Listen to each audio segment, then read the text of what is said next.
What's going on, guys? So today is finally the day. I'm super excited to finally put the wheels on with the tires and everything, and in an hour or so I'm gonna get the car aligned. So I'm gonna try to be quick and put the wheels on and get ready to hit the alignment shop. But I'm super excited to share the wheels and tire setup with you guys today. As you guys can see behind me, I already got everything laid out, ready to go. So I'm gonna go ahead and share with you guys the wheels and everything. So here is the wheels, looking nice, icy. So I'm gonna talk about what size tires that I went with, guys. So I'm gonna try to be quick. Dang, these look meaty. But I'm gonna try to be quick and fast about it because I am on a time crunch. I got up super early. The sun is out. Thank you, daylight savings. Sun is out. So the wheels that I went with, the tires that I went with was Falcon Azini's FK 453s. I went with a 235/40/17. I definitely wanted to go with a meaty setup for this car because I'm telling you guys, I'm really serious about boosting this car. So I wanted to go with a meaty setup and something that also protect this nice lip on this wheel as well. So if you guys don't know what size wheels these are 17/8 plus 44. I know some of you guys were saying, why didn't I go with a not by 9? In my opinion, by 9 is a little too wide and aggressive for this car, but it really depends on the offset that you go with. But I wanted something that was close to or right with the fenders, so that's what I stick with, plus with by 8 wide, so that's why I stick to that. And one thing I wanted to do was find a wheel that has a nice concave look still, but still pop. And for 17s, it's really hard to find a wheel that has a nice concave face and still pops and looks good for a size 17, which is crazy, but it is true. So as you guys can see here, even looking at that right there, it has a nice concave to it from the middle, even where the lugs go. It has a nice curve inside there as well. So definitely wanted that. I went with a 235/40.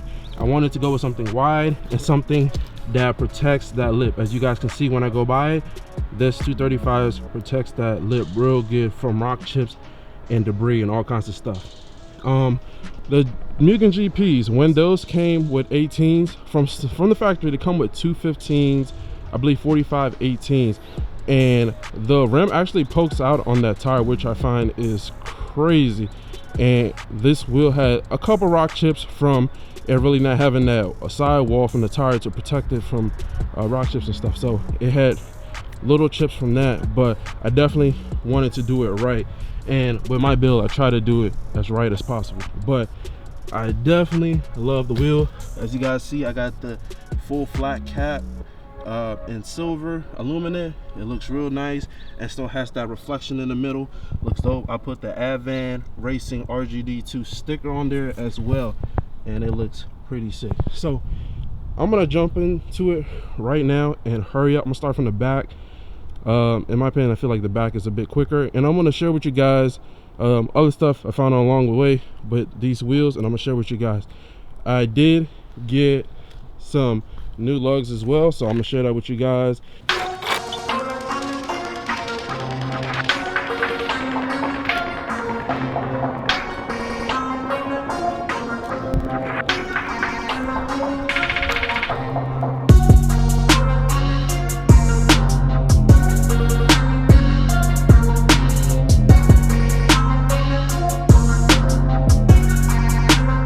So one thing I want to let you guys know, and also a tip for like aftermarket wheels to prevent like noise while you're driving, is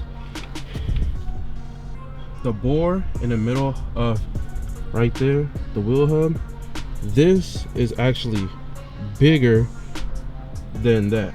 So this is about this, and then if you stick it in here, it's way bigger. So what you use is these hub centric rings, and I'll put on the screen, of course, what size to get, but you definitely need to get one of these hub centric rings. And what it does is fit over the hub like that, and it helps prevent noise while you're driving with aftermarket wheels, and it also keeps the wheel aligned and straight because it has a bunch of space where you put the wheel on there. So wanted to let you guys know about that. So now I'm gonna put all these hub-centric rings on each wheel, front, rears, and speed this process up. The bags are holding up flawless. Gotta love it. Bag life.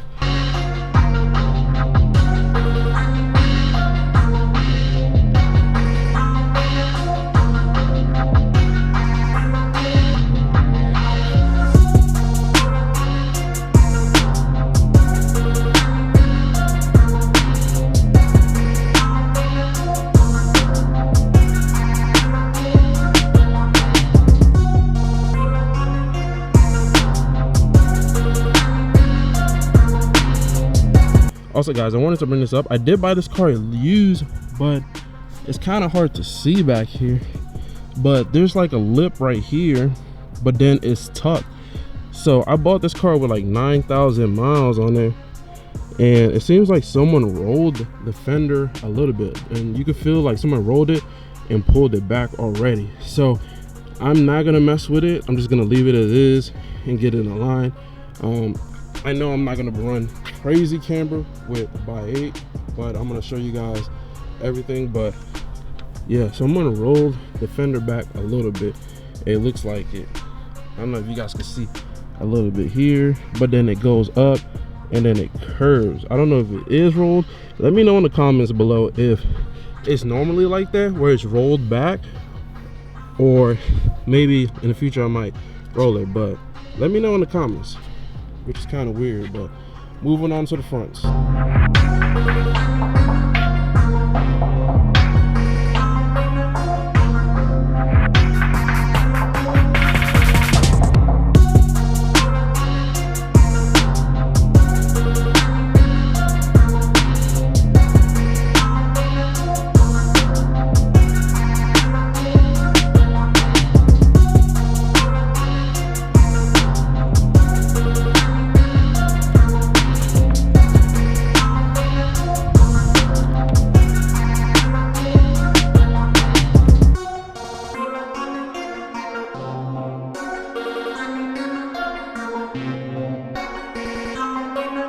Alright guys, so I have two different kinds of lug nuts. So I got these Racing Composite R40 Revo 3-piece closed end nuts, and they look like this. Is like a black chrome to them, and they look like this with the wheel. It looks very subtle. It looks real nice. It's like not too much. I like how it looks. But then I also have these neochrome lugs, and as you guys can see, they reflect off the center cap because it has that reflection right there. So comment below guys, which one do you guys like, the black chrome or you guys like the neochrome? It probably been a bit better if the sun was hitting them, but it's all good. It looks real nice, has that nice reflection. My dad said he likes the neochrome because it pops more and it shows more of the reflection of the wheel, and I kind of like the black chrome because it's not too much, but it makes the wheels, of course, more, I guess you get to see more of the chromeness and the reflection of the wheel. But he said he likes the neochrome. Comment it below. Do you guys agree with my dad that the neochrome looks better? All right guys, moment of truth.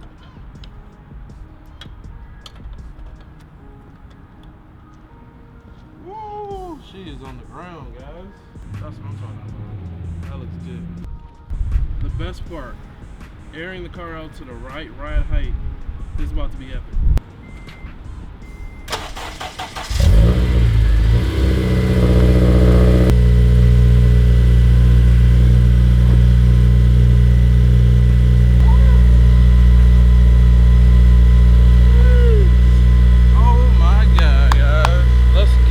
Guys, look at that.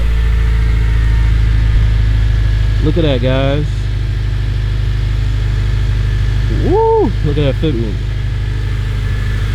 With the spoon calipers, look at all that space. Woo! That looks nice. The rear, definitely now gotta add some camber because it's like sitting right on top of it. Now I gotta add a little bit of camber, but that looks good.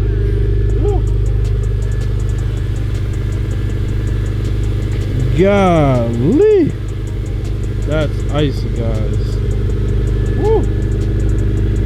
That thing looks good. So guys, I actually have bad news. So what happened was, after I put the wheels on and I went to get an alignment and I took it to an alignment shop, one of my camber arms, I believe it was the passenger side camber arm was seized. So when you tried to put negative camber to it, it wasn't spinning at all. So what I had to do was take the car back home. Well, the guy there, he sprayed WD-40 on it and it wasn't loosening it up. So what I had to do was take it home, spray some more, and then it started moving again. So on the camera arms, there's like a little slit in the threads. So if you spray WD-40 in there, it actually helps with the corrosion, depending if, of course, here we have winter, summer, fall, all the seasons here. So maybe over time it got it seized up, but now everything is good. So I'm gonna show you guys how it looks. I believe I still have the alignment paper as well, but I believe, yeah, it was the passenger side. It seized up, it wasn't turning. Then I went home, sprayed WD-40 on it, loosened it up, moved it around a little bit. Then we noticed there's like a little slit in the threads right there. You spray WD-40 in that little slit, and then everything started moving freely again, which is good. So I don't have to buy a new camber arm. So I believe the front is still 0. There's no negative camber to the fronts. The fronts are pretty 0, straight. Ooh, look at those. And then I believe the rears, all right guys, so the rears are negative 2.3 in the rear. So I don't know if you guys can see it. You guys probably can't see it from the side right here, but if you guys can see a little bit of camber right there in the rear, it looks like that. In person, when you look at it, you probably wouldn't even notice that there's really any camber at all, but there is some camber. So what the plan is for this car is I am going to roll the fenders all around. It's probably going to be like a little baby roll, because I don't see myself going like stupid wide with, if I decide to go with the next set of wheels, I don't see myself going too wide. So it's probably going to do like a little baby roll, but I definitely like how the setup is for 17x8 plus 44. It looks really nice. It's not super aggressive, sticking past the fenders, and you got to worry about rubbing and all the other stuff. So I'm pretty happy and satisfied with that. And as you guys can see over here, it has that little bit of camber right there. So what I'm probably gonna have to do, and which kinds of suck, I'm probably gonna more than likely have to get this car realigned again. It is what it is, but definitely when I was at the alignment shop, it basically said that in the red, it's still in the red in 2.3, so it's gonna wear unevenly. And of course, I don't want to get new tires, because I'm definitely gonna enjoy the car this year and take it different places, and different places on the East Coast. So I definitely want to do that, but I definitely don't want to be buying new tires quick as possible. So my plan is to get the fenders rolled, all 4. Probably going to be like a little baby roll, and then go get it realigned. And I believe it's at negative 2.3 rear, negative camber in the rear, like I said. But if it goes to like 2.2 or less than that, it's basically in the green. So it's going to be a pretty good even wear if it's in the green. But right now it's in the red, which negative 2.3 still isn't bad, but it still isn't good either, but it's fine. So I'm gonna get it rolled and then go ahead and get it realigned, so we should be good to go. And it could come out honestly a little bit more if it really can, because I've aired it out and it's not that close, but it is a little bit close. So definitely I'm gonna roll the fenders. It should be nice. Ooh, that Mugen wing. A lot of people always ask me about this bigger one. So guys, the Mugen wing is a 4-piece wing, so it's 1, 2 on each side, and then this is an extra piece. It looks like the SI spoiler, but that holds the third brake light, it looks like the SI spoiler, but it's similar to SI spoiler, but it's cut right here, and it holds the regular SI third brake light. It looks like that. So it's a 4-piece wing, and it's adjustable. It's a 2-way adjustable, so you can adjust it with, I don't know if you guys can see that, those bolts, which is dope. I love how the car looks. I need to get some rollers of it and stuff like that, because when this car is rolling with the little concave that it have on the wheel, it looks really nice and aggressive. It looks really good. So I'm real happy about these wheels. So that's it for the video, guys. If you guys like this video, definitely smash the thumbs up button, and also if you're new, guys, subscribe to the channel because there's going to be more new content on the way for the SI and also the GT350 as well. There's going to be so much stuff for the GT350. It's going to be ridiculous. But guys, thank you guys for all the love and support, guys. I'm going to be talking about soon about which one do I want to go with. Do I want to go supercharged or I want to go turbo? And my goal is at least over 400 horsepower. It doesn't have to be crazy, but my goal is at least over 400 horsepower. But I'm gonna explain that to you guys. But guys, I'm gonna need your guys' help as well, because when I do turbo or supercharged, I'm not just gonna slap a turbo or slap a supercharger in. I'm gonna do it right, guys. I'm gonna do it right the first time. Like when I have all the parts, they're gonna be done. So when everything put together, it's gonna look crazy. When everything's put together, it's gonna look crazy. So after everything is done and everything's put together, you're gonna get the final result. I'm gonna do it right the first time. Like I try to do everything with this car. Like I'm gonna do it right. Don't spend something on something cheap. It falls off, it breaks, and then you're constantly you just wasted your money. So that's why I try to do it right and stick to OEM and good parts, because you don't have to worry about that. But of course you gotta pay for quality. You definitely gotta pay for the quality. But guys, I need your guys' help. If you guys, the likes, share the video, subscribe to the channel, that really helps the channel a lot and grow. It also helps me a lot, and it can speed up the process on definitely turbo in the car. And I'm definitely gonna share you guys my experience with the car being turbo or supercharged. So that is really going to help overall. So I cannot wait this will be my first boosted car and my first time experience a supercharger or turbo. I've been in other people's car where it's supercharged and turbo, and it throws you back in your chair and it feels amazing. So I can't wait to experience it for myself with my own car. Thank you guys. If there's anything that you guys want to achieve, find your inner drive, the thing that drives you to take a step toward your goals every single day and make it happen. Peace.